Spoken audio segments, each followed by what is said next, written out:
Jeremy,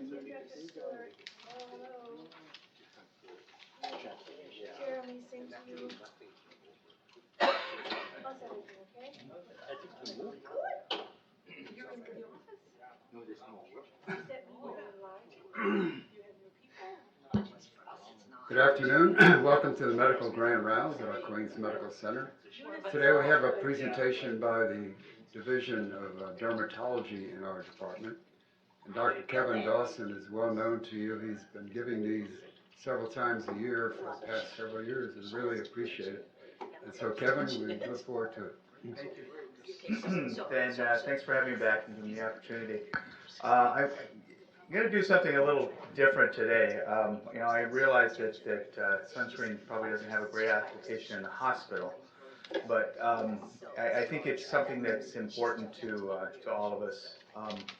And I've been hearing a lot of myths and a lot of bad science being thrown back and forth, not only from my friends, but from other doctors and even from other dermatologists. And now there's some political storm rising around some of these sunscreen controversies. So I thought it was an important thing for everybody just to be aware of. That explains the closing of the government, right? Yes, exactly. It's because it's all from sunscreen. So what I want to do is I want to go a little bit over UV exposure and skin cancer. Talk about some of the sunscreens and just kind of give you a background on some of the specifics of sunscreens that you may or may not be aware of, and then talk about the controversies that seem to be arising around it. And then kind of talk about our sunscreens versus what's available, what's pending, and then just kind of summarize some of my overall recommendations when it comes to the sunscreens. I think this is primarily an important issue because skin cancer really is at epidemic proportions, and so we were looking at something where you've got 5.5 million cases of skin cancer every year in 3.3 million individuals. It's really a widespread problem. And especially when putting that in perspective, there are more people diagnosed with skin cancer every year than with any other cancer combined in the United States. And those numbers, 2012 is the latest in which they were actually compiled and available for the data, but they seem to kind of go up a little bit every year. And about 1 in 5 Americans will end up with skin cancer by the time they're 70. Fortunately, the mortality rate is rather low on it, and so it's not as deadly as some of the other cancers that don't occur as often. But when you look at the burden of treating the skin cancers, it's quite significant. The United States spends over $8 billion treating skin cancers every year. And not all of that is the non-melanoma skin cancers, which are kind of on the low end of lethality. Some of these, about half of that, almost half of that is for melanomas. So we do spend a significant amount of money on trying to treat these skin cancers. And so I do think that anything that we're doing to increase skin cancer risk does become a problem. And I just kind of put this slide up. I know it's busy, it's intentional. Despite all of the internet garbage and everything that's out there, there are a multitude of large peer-reviewed studies. There's a tremendous amount of data that does in fact show that UV radiation is probably the primary cause or the initiating factor of both non-melanoma and melanoma skin cancers. And if you need more references, I can come up with 2 or 3 more pages worth of this. But I just kind of put this up because I still see on the internet all the time that we've never proven that sunlight causes skin cancer. I've even heard, like I said, I've heard some of my colleagues repeat, and not dermatologists, but other doctors repeat it. So I just want to make sure you guys are all aware of it, that there really is a lot of data to support it. And I do think that the controversy and the confusion over the safety of sunscreens has been reducing compliance. And I've seen it, where people will come in and they haven't been wearing the sunscreen because they just read an article and they're worried about the safety. And sometimes they ask me, sometimes they don't. They just don't wear the sunscreen. And for those people that have had history of skin cancer, I think that puts them at tremendous risk. So before we get into everything, I want to kind of do a sunscreen 101 because I don't think everybody truly understands what's going on with the labeling. We kind of know that, you know, SPF means it's stronger, but I don't think everybody really knows. So SPF stands for sun protection factor, and it's a measure of UV radiation protection. And essentially what it's saying is how much longer can you stay in the sun without getting sunburned. So, for example, an SPF 15 sunscreen for a guy like me with my fair skin that can burn in about 10 minutes in the midday sun, I can go out for about 150 minutes, so a little over 2 hours before I get sunburned if I have an SPF 15. So that's kind of what that SPF means, and of course that is in a laboratory setting as well with the SPF. Broad spectrum is a measure of, well, it's not a measure of, it indicates that there is some form of UVA protection in the sunscreen. Unfortunately, there is no requirement to quantify UVA protection. There is no recommendation or any kind of adhered standard on how much UVA protection there has to be in there. So when we say something is broad spectrum, we just know that it does, in fact, at some point filter out UVA, but we don't really know how much. I think that's one of the biggest shortcomings of this, the labeling that we get on here. Water resistant, you know, seems to be very self-explanatory. There usually is, I don't know how well you guys can see this, but there usually is some indication of whether or not it's water resistant and for how long it's supposed to retain its potency in water. I think that this is kind of, well, I'll talk about this a little more. I think this is kind of poorly regulated, and I don't think that sometimes the water resistance is a lot less than they really might lead you to believe. And then, of course, when you look on the back, you should have your list of active ingredients, and that's the most important thing. Unless you have allergies, then you do want to look at active ingredients. But the active ingredients will tell you what kind of sunscreen ingredients there are that are protecting you, whether they're physical, whether they're chemical, and what specific ones there are. When you look at solar radiation, the solar radiation that reaches the ground is essentially two different types. You're looking at the UVA, which is the longer wavelengths. They're on the upper end of the scale. Those, they're longer wavelengths. They penetrate a little more deeply, and they're about 90% of the solar radiation that reaches the ground. They don't, because they penetrate more deeply, they also penetrate more deeply into your skin. So they largely bypass the epidermis, and they primarily damage collagen, elastin. They're getting deeper down into the skin. And that is what's giving us the photoaging. That's what makes you look old and wrinkly and leathery. About 20% of it, though, does contribute to damage in the epidermis, which can cause mutagenesis and sunburn. So not as much of it as the UVB, but there is a proportion of UVA that is causing the risk of skin cancer, but primarily it's causing photoaging and just making your skin look old.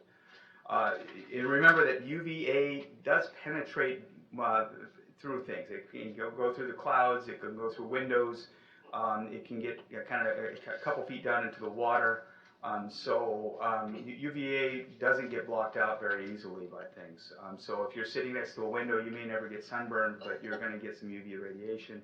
And you can look up all the time. They have these pictures of truckers who have a really bad sun damage one side of the face because of the UVA radiation that comes in through the windows. UVB is the majority of the solar radiation that reaches penetrates. I'm sorry, it's the minority. It's only about 10% of it, but it is primarily absorbed by the epidermis, and this is what's causing most of the damage in our skin as far as sunburn, mutagenesis, skin cancer risk. It kills Langerhans cells, which causes immunosuppression in the skin.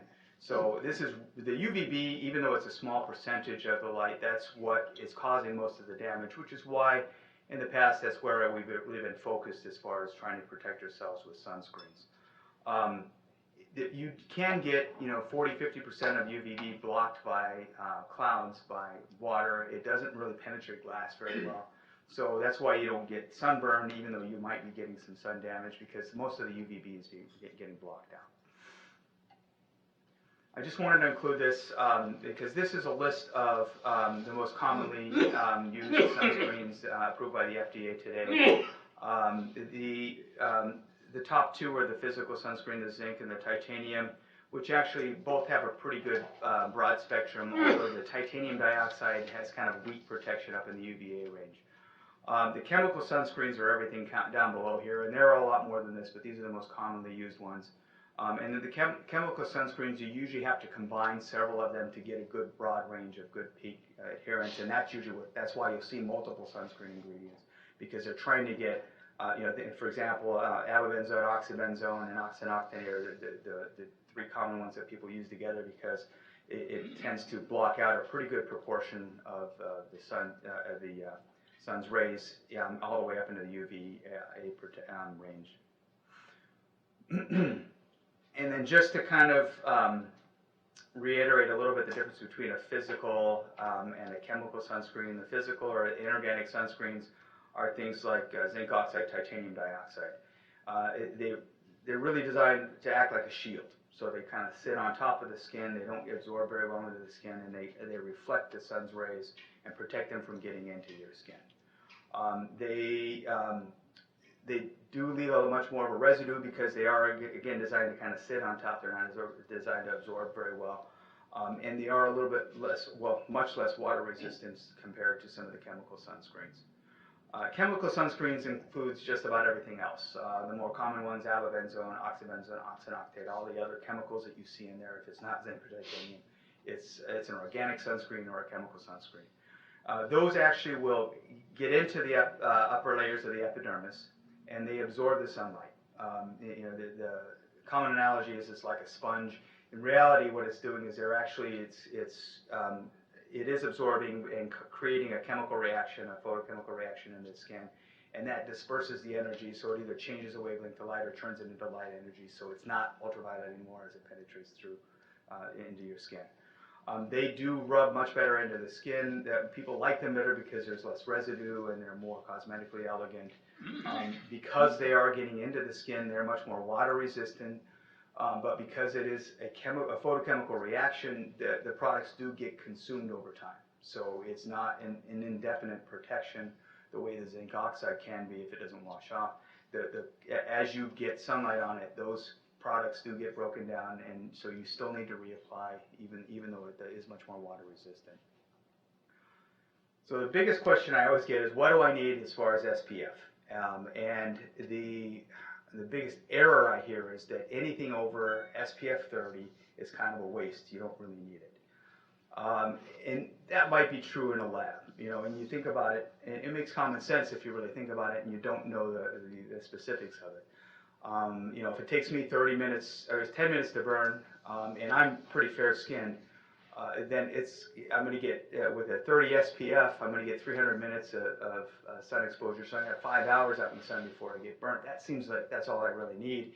And if you're darker than me, it definitely is all you need. If it takes you a half hour to burn, you don't need any more than a 30 SPF. There are several problems with using that, kind of at face value. First is that when the FDA tests these sunscreens, they use a specific amount of 2 milligrams per centimeter squared. Nobody puts it on it. I don't even put it on at that thickness. If you do, it's on your skin. It's a sticky, gooey mess, and it gets all over everything.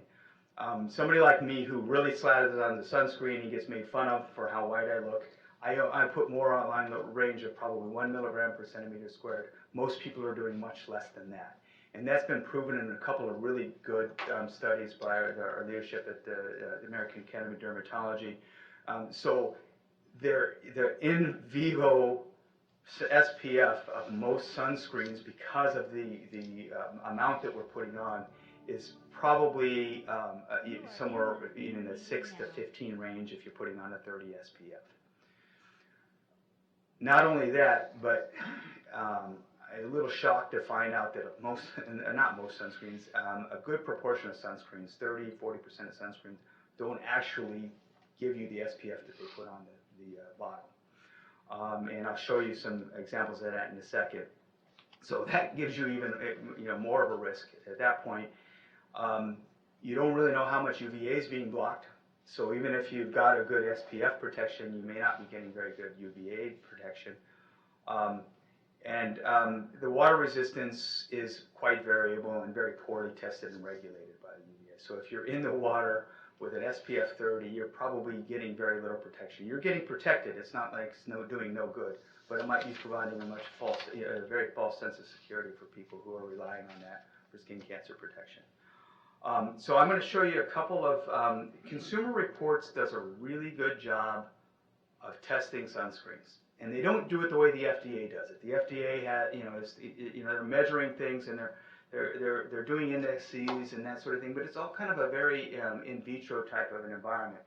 And I'm bringing this up, and this is actually on their website, just so that you can kind of see, how they test it and they're doing it. If you don't have Consumer Reports, or if you've never seen Consumer Reports, I highly recommend it. They're not sponsored by anybody. They're a nonprofit organization. They for the most part do a really good job of testing things. They tested the sunscreens in a real life application. So this is by no means FDA approved. But what they do is they put sunscreens on people, they soak them in water, and then they expose them to UV radiation, and they see who gets sunburned. And then that's how they come up with whether or not are these things really providing the SPF that they're promising. Oops, what did I do there? There we go. So if you look at the ratings that are on there, there are a lot of sunscreens that really do a great job of providing the protection that they state they're providing. They did do some UVA testing, which is hard to do in vivo, so they actually do put it on a plate and they shine the light through and see how much passes through. So they did check the UVA protection, and there are a lot of sunscreens on here. It's kind of surprising. There are some generics that do a really good job of protecting you from sunscreens. Just kind of note, and we'll go over this a little bit later, notice that most of these sunscreens, well, all of the sunscreens that are in this really high range as far as offering good UVA protection, UVB protection, and keeping true to the SPF that they claim, they're all pretty much chemical sunscreens. And avobenzone seems to be the best one on the list, and we know that as dermatologists, but avobenzone is one of the better sunscreens out there. And I'm going to kind of scroll down a bit. You kind of see things kind of dropping off, and there's some variation from SPF. There are some sunscreens that have very poor variation, some sunscreens that don't give you very good UVB protection. But notice that I haven't come across anything yet that is titanium dioxide or zinc oxide until we get down into here. And so this is the first one, and this is actually still a combination. You've still got chemical sunscreens in here. The titanium dioxide is pretty poor when it comes to UVA protection. It's okay when it comes to UVB protection. And it does give you a 30 SPF as it states, but most of these sunscreens that are these inorganic sunscreens, these physical sunscreen barriers, they really do vary quite a bit from what they say. I think there's some inconsistencies in the zinc and the titanium by nature. They don't sit very well on the skin. They wash out very easily. So technically they're probably a better sunscreen than anything else, but you just have to be very careful when you use them. You have to put them on very heavily. You have to reapply. You have to make sure you can see them on your skin, because if you can't see them on your skin, they're not doing any good. And then the other thing that was really shocking to me is that when you start to get down in this lower part of the list, a lot of these sunscreens are not even providing the SPF that they're telling you that they are. And so if they're in this poor range, that means they're less than 50% of the SPF that they claim. And that's a lot of these sunscreens on the list. Anything with a yellow or a red is varying significantly from their SPF protection. And there are a lot of them on the list that are doing this. And I'm not really sure how this slips through the regulation of the FDA. My guess is that they're overtaxed and nobody's really checking it. But this is shocking to me. And I've been paying attention to this for a few years now. But I was just totally appalled at how often you get a sunscreen that isn't really doing what it says it's supposed to be doing. So, how do you combat that? It's not hopeless. I mean, you have to, if you can get on Consumer Reports, get a good SPF sunscreen, or get one that's highly rated. You can combat it by reapplying often and making sure you apply enough of it.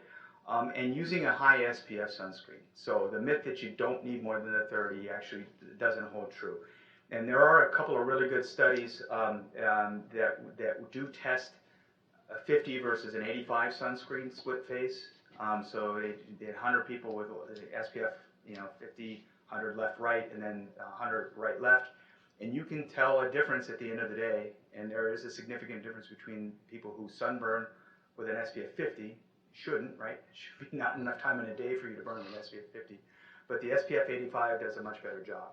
So I don't ever put on anything less than a 70 unless I don't have a choice.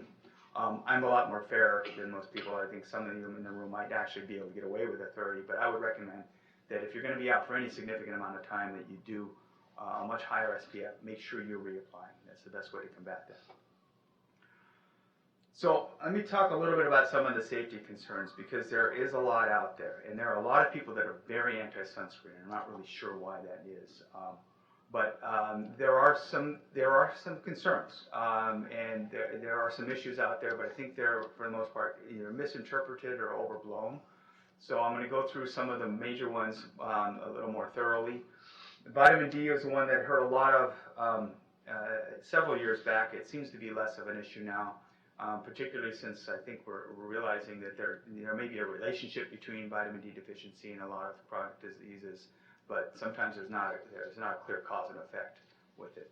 But sunscreen can reduce, and does reduce, vitamin D production. If you're decreasing the amount of UVB that's reaching the skin, you will decrease the amount of vitamin D that you're producing. So there is no question about that. But you're not ever blocking out 100% of the UVB rays with the sunscreen, no matter how hard you try. So you can't completely block the production of it unless you're in northern latitude in the winter where there's not much UVB to begin with. So most of us, well, all of us will make vitamin D very quickly with sun exposure. And you can, if you get sun on a large portion of your back, on your back or on your chest, or if you've got your legs and your arms and your face exposed, you got large areas of your body exposed, you can make all of the vitamin D your body can process within a few minutes during the day. So, the rule of thumb is that it's about half the time it takes you to burn for you to get all of the vitamin D you can produce. Now, if you only got your face or your hands, then some of that starts to come into question. But if you get your back and your arms involved, and your legs, then you're clearly going to be able to produce as much vitamin D as your body can manufacture in one day in a very short period of time. Now, if you're a dark-skinned African American, that can take up to up an hour, excuse me. So those are guys that never burn, no matter how long they stay out in the sun without sunscreen. So those are the people that might be at risk for UVB or for vitamin D deficiency. But most of us in Hawaii are getting enough incidental sun to make enough vitamin D. I still see my patients who have skin cancer issues who are out on the beach every day with vitamin D deficiency. So that's not always the answer. I think the answer basically is that you should be making sure that people are using food sources and vitamin D supplementation. It's a lot more consistent. It's a lot safer, and you know how much you're getting, and that's the best way to get your vitamin D. There's been some question about nanoparticles in the sunscreens. In nanoparticles, defined as anything less than 100 nanometers in width. They're in use for a lot of things, not just sunscreens. The silver particles that are in our clothing. There are things in our cooking ware and all the kinds of cosmetics that have nanoparticles. Just keep in mind, traditionally sized zinc and titanium have been, they're classified as biologically inert, and they've been used in cosmetics and in food products for decades safely. We know that they're safe, so you can consume these products. Titanium dioxide is in toothpaste as a whitening agent. Zinc oxide is in foods as a supplement because zinc is one of our required minerals. So in a macro sense, these agents are inert. But when you start to nanosize things, there are some legitimate concerns for certain nanosized particles that they can actually get small enough where they disrupt the cell wall, they actually enter the cell, they can cause oxidative damage, they can enter the bloodstream. And so I think there is a legitimate theoretical concern when we start to micronize and nanoparticle the zinc and the titanium. However, in real life, a couple of things happen. When you actually do in vivo studies, there is very little penetration of zinc, micronized zinc and titanium into the skin. A very, very small percentage of it, and most of it's collected around the hair follicle. And you don't see any penetration beyond the stratum corneum. We think the part of the reason is because when they after they nanosize these particles, then they coat them with zinc dioxide because, silicone dioxide, because otherwise they would actually interfere with the chemical sunscreens, and so that keeps them from interfering and destabilizing chemical sunscreens, and actually allows them to act as a stabilizer. So you're kind of making a particle small, and you're making it a little bit larger again, and then the silicone dioxide actually makes the particles tend to aggregate. So in vivo sizes, when they're measured of these micro-sized particles, they're really not fitting the definition, and most of them are well above the 100 nanometer threshold that would be called nano-sized. So, so in real life, these things are never seen anywhere below the stratum corneum and in very little quantities. So they're safe when you put them on the skin. I think there's still a question about inhaled particles, especially the nanoparticles. I think when you inhale, like even the powdered zinc and titanium, when you inhale it, when in an industrial sense, there clearly is, you can get silicosis of the lungs and you can get some health issues if you inhale it. I think that's on a quite large amount, but it's hard for me to say that it's okay to use spray in powdered zinc and titanium. I think I would just recommend staying against it. I don't have a lot of data to back that up, but I don't have any clear data to say it's safe. And I don't like the sprays anyways. I think you get a lot less complete coverage, and it's easier to miss spots, and people tend to just kind of spray on like perfume and think that they're covered. So I don't like the sprays anyways. But sprays are okay, but just stay away from the zinc and the titanium in the sprays. And if you do use them, make sure they're not anywhere near your face where you can inhale. There are a couple of issues about questions about skin cancers. About cancer overall and some of the ingredients in sunscreen. I'm not really sure where this all comes from. I think one of the issues is rotates around vitamin A and retinol palmate. A few years back, were a really, really common ingredient in sunscreens. I think a lot of times it kind of acts as an antioxidant and soothes the skin a little bit. Vitamin A analogs, as dermatologists know, have been shown for a long time to actually decrease the risk of cancers. And on my squamous cell cancer talk last time, we actually use oral retinoids to stop people from producing skin cancers when they're making them all the time. And there are a lot of good studies to back that up. But vitamin A derivatives can trigger photosensitivity in some people. Some people get sunburned a lot more easily with vitamin A, with retin A, with the Accutane that we use for acne. So maybe not a great idea to put it in a sunscreen where we know people are going right out of the sun. It could actually increase oxidative damage in some people. And so most of these manufacturers, because of this big stink that's going around the vitamin A, they have been voluntarily removing those ingredients from the sunscreens anyways. But my problem with this is this: increased photosensitivity can cause sunburn. That indirectly can increase some people's rate of skin cancer. That doesn't translate this into being a carcinogen. And so there's a difference. Making somebody more photosensitive is not giving them, exposing them to a carcinogen. This environmental working group, I have a big problem with. They're the self-proclaimed expert now on sunscreens, and they do a really good job of marketing themselves as such. They really they do a really good job of taking good science and either misrepresenting or misinterpreting it and making it, blowing things way out of proportion. They make sunscreen recommendations without ever testing any sunscreen. They don't actually test anything. They go and they look at ingredients and they say, oh, this ingredient is bad, so this is a bad sunscreen. This ingredient is good, so this is your best sunscreen.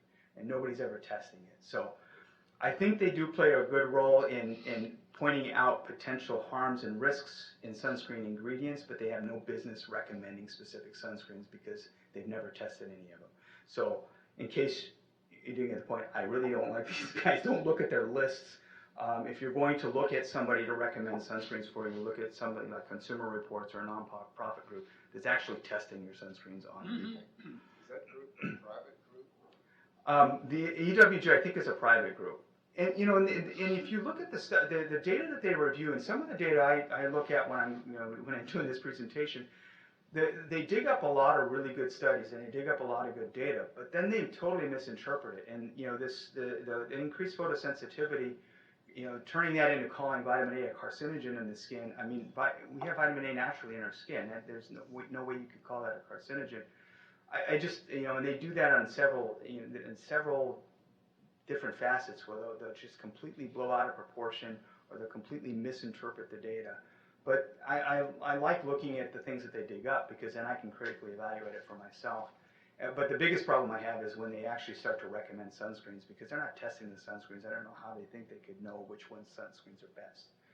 So, but yes, they are a private group and they're all over. Actually, if you look up sunscreen ratings, they're going to be the first 10 hits that you see on the internet. They do a really good job of marketing themselves. The other question I think might come up with, does sunscreen cause cancer, is the question of whether or not we're increasing our UV exposure with it. I think back in the 70s, when we didn't have good UVA filters, you could go out there with sunscreen, not get sunburned, but it gets pretty significant sun damage. And you hear reports of that all the time, where fair-skinned people, they go out on their yacht in the Caribbean, and they would, 2 weeks out there, and they come back looking 10 years older, and they never really sunburn, but they're getting all that UV penetration, which is damaging collagen, elastin, and kind of making their skin look terrible. So there probably is some truth to that, but that's no longer applicable. There are some good studies, though, and there are about 4 or 5 of them, and there was a good meta-analysis of those that do show that people who are seeking the sun, so people who are intentionally seeking sun exposure for whatever reason, when they put on sunscreen, they will stay longer out in the sun, and they use that as their protection mechanism for staying longer in the sun. So these guys, some of the studies show it's only about 15%. Some of them show up to 40%. So I do think sometimes people will use the sunscreen as an excuse to be able to stay out longer in the sun, and I don't know that that's a really great thing either. Does that mean the sunscreens are causing cancer? No, they might be modifying their behavior. So I do think it's important to educate patients on the fact that sunscreens aren't really your best method of sun protection, and it doesn't mean that you can stay out all day long every day if you're putting on a sunscreen. The issue that kind of made me start digging into the data in the first place is this issue of the sunscreen and the coral reef. And most of you probably know by now that earlier this year, there was a bill that actually banned 2 of our best sunscreen ingredients in Hawaii that's going to be effective in 2021. The issue here is that this was kind of a decision and a bill that was made off of emotion. It was made off of really bad science and poor facts. Nobody seemed to really care about that because once our reefs are dying, we're going to do something about it, and this is easily identifiable. And I really feel like it was kind of a poorly made decision. A lot of the dermatologists in the community initially were really trying to push against this. One of my colleagues was discussing this with a state senator. Since I didn't hear the quote directly, I'm not going to publicly shame this senator, but his answer was, I know that sunscreens I know from personal experience that sunscreens are toxic to the reefs because if I get it in my eye, it really burns. So I know that's got to be killing the reefs. And so I want to write him a letter and say, the salt water burns my eyes, so does that mean the salt water's good? And I'm not sure if he really believes that or if he's basically just saying, you know what, I don't care. We're going to pass this bill. But it kind of infuriates me to some point. When you look at the bleaching of the coral reefs, there have been 10 major coral bleaching events since 1960, and 8 of them can be classified as severe. Every single one of those instances, they coincide with El Nino and a rise in temperature. And this is data that was part of it was collected here in Hawaii. When you look at the Great Barrier Reef, the bleaching that's been going on in the past years, This is north and this is south, and this is where the major population is, right by the Great Barrier Reef. In the southern parts of the reef, there's very little coral loss. There also aren't that many people there. This is where people visit the Great Barrier Reef primarily, and there is some coral loss there. But then if you start to get north, especially near the coasts where the waters get really warm, there's just this massive kill-off for the coral reef, massive bleaching of the coral reef, and there aren't any people there. There's very little human contact in this area. And there are a couple of other maps that you can look up online that show these massive areas of coral bleaching where there are no people. So trying to blame sunscreens or anything, hydrocarbons or pesticides runoff, I think that they may play a role. They might not be so great for the coral reef, but that's not what's responsible for killing our reefs in these massive proportions. But again, the reefs are dying. We got to do something about it. I really think nobody really wanted to listen to the studies with it. But I have to admit, again, when things like this happen, as physicians, when you hear kind of myths, you have to go in and dig and find out where these myths are coming from, and find out where the truth is, and try to dissect some of that out. And so that's what I've been doing for the past several months, and that's why I wanted to put together this talk. Oxybenzone has been reported to have endocrine effects, and there have been some rat studies that actually show that. But as they tend to do, the scientists in this study, they exposed these rats to massive amounts of oxybenzone. And if you try to kind of extrapolate that into real life use, even if you were to put on the sunscreen at that gooey mess that I told you that nobody ever does, over 100% of your body, every day, it would still take over 30 years for you to accumulate the amount of oxybenzone that they expose these rats to over a 4-day period. Real life application is probably more over here, where you're looking at 300 years or so for you to accumulate that amount. So, are we getting oxybenzone in our system? Yeah, we are. It's not near the amount that would be considered a hormone disruptor or causing any kind of hormone issues. But, again, when you start to dig deeper in this, when you look at those studies, you can measure oxybenzone in the bloodstream of just about every person in the United States, upwards of 97%, depending on the studies that you look at. That bothers me a little bit, that you're actually able to see that in our systems. Now, not near toxic levels, not near anything that's going to cause disruption, but it's in our bloodstreams. When you look at water supplies, it's in the water supply, and worldwide. And not only our sunscreens, but some of the European sunscreens that are in the water supply. The characteristics of these organic sunscreens are such that the wastewater plants can't remove these organic sunscreens from a water supply. If you look at fish and some fish oil products around some of the coastal areas, you can see the oxybenzone and some of these other sunscreens, organic sunscreens, in the fish, and at higher levels than you can measure in the water. So there is a bioaccumulation of this. What nobody's measured is whether there's a biomagnification, the way we see mercury, where the bigger fish eat the smaller fish, and now are they still in higher concentrations yet. So, honestly, this is what caused me to kind of drop the fight. People were asking me to help to kind of, but I look at this and this bothers me a little bit. And primarily because I can't say now without a doubt that oxybenzone is safe when you look at this, and maybe 20 years from now we're going to be looking at a crisis where it's starting to accumulate in our water supply so much. Maybe now it is coming up to toxic levels.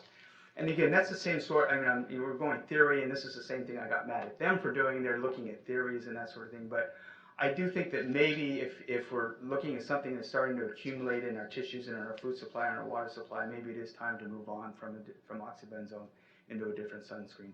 Avobenzone does not get into the bloodstream. Avobenzone does not collect in the water supply. Unfortunately, it's about the only other sunscreen chemically that we have available that will do that. There have been 8 sunscreens submitted to the FDA for approval since 2000. 7 of them have been in use in Europe prior to 2003, and actually some of them going back to the 90s. without any safety concerns, without any systemic absorption. One of them then is one of those sunscreens that I showed you that I think has no business being in there. But 1 out of the 8 might be dangerous. The other 7 are clearly safe, or at least have been so for at least the past 20 years in Europe. 4 of them are showing to be much better than the avobenzone, which is the best organic sunscreen that we have out there, in getting a much better UVA spectrum coverage. But the FDA just sits on these applications, and they did nothing for years. So in 2014, the Obama administration initiated the Sunscreen Innovation Act, which required the FDA to actually review these applications within a year. So the FDA reviewed the applications and then sent them back and said, we need more data. So they did what they were required to, but they didn't say you had to pass anything. They basically just said you had to review them. So they went back to the manufacturers and they said, oh, we need more data, we need more safety data, even though that was the data that they had used to get it approved in the European nations. I think the sunscreen manufacturers basically looked at it and said, heck with it, we'll just use avobenzone and oxybenzone, and it's not worth the cost and the expense of doing that. So we're kind of at this stalemate. We've got all these sunscreens that are available to us. Maybe there is hope on the horizon. Maybe this wave of trying to ban oxybenzone, which looks like it might start to take hold in some other states across the nation, is going to turn into the next marijuana legislation, where pretty soon every state has banned it. Maybe that's going to light a fire under some of the sunscreen manufacturers. Maybe the FDA will actually, stop sitting on some of these applications and work to get them approved. So that's kind of my hope, and maybe there is some hope for it. But when you look at European sunscreens, as I mentioned, 7 of their organic sunscreens are much better than. They have UVA protection. We only have 2, and one of them is oxybenzone, which is about to become obsolete. The European manufacturers also comply with this recommendation that the UVA protection be at least a third as potent as the UVA protection be at least a third as potent as the UVB protection, and you don't see that in the U.S. sunscreens. And so when you actually compare these, and there's one really good study that measures this out, and I'll show you a graph of it. The U.S. sunscreens allow about 3 times as much UVA to pass as the European sunscreens do. So, where does that leave us? So now what? I don't know what to tell you at this point. No, I do. We'll go through it. But, it's just this kind of game where you start to, the more you research it, the more frustrated you get. So, what's the best method of sun protection? It's not sunscreens. It's physical protection, by far and away.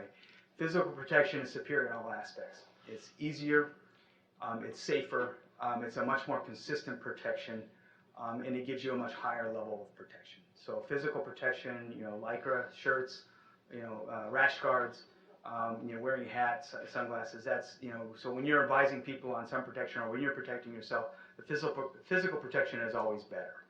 And the common sense things that you've heard since you were a child, make sure that you try to seek the shade during the midday, make sure you do your outdoor activity in the early morning or in the late afternoon. When you do, you still need sunscreens on exposed areas even when you're doing physical protection.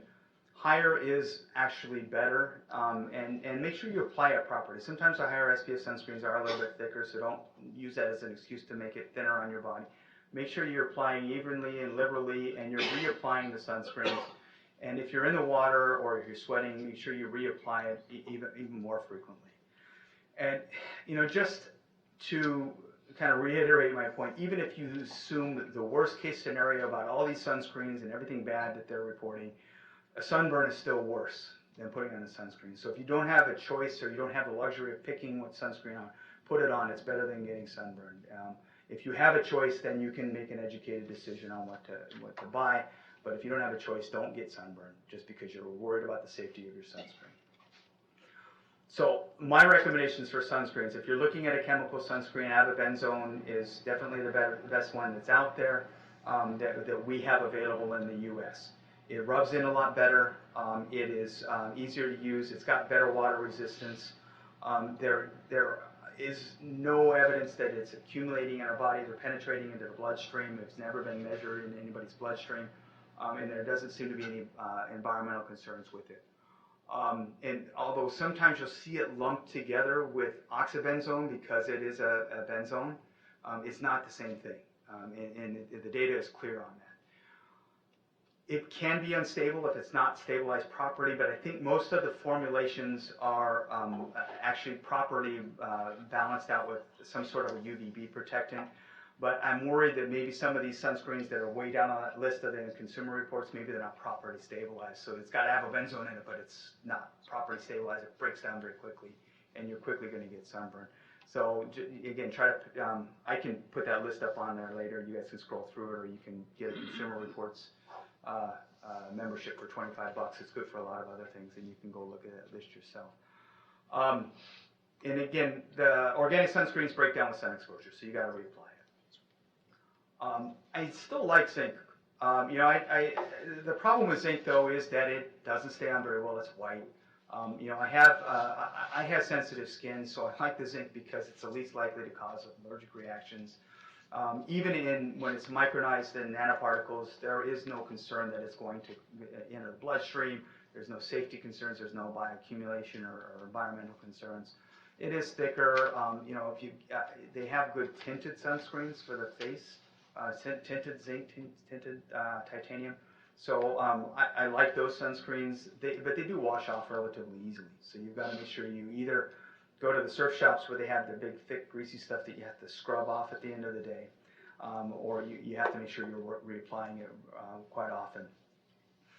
The real life SPF of zinc and titanium is much lower than it's stated, and that's primarily because I think it washes off more easily. It also is much more inconsistent when you apply it. It doesn't go on as evenly, and it's sitting on top of the skin.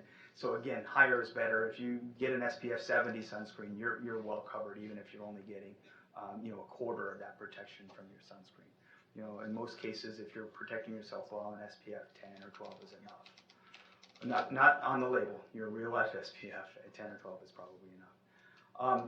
And then there can be some inhalation concerns, so just don't use sprays in general, especially zinc and titanium. The real sunscreens that I recommend are European. You can get some of these in Canada, so if you want to take a picture of this, and next time you're in Europe, or if you want to go to Amazon.eu, and you can pick up some of these sunscreens.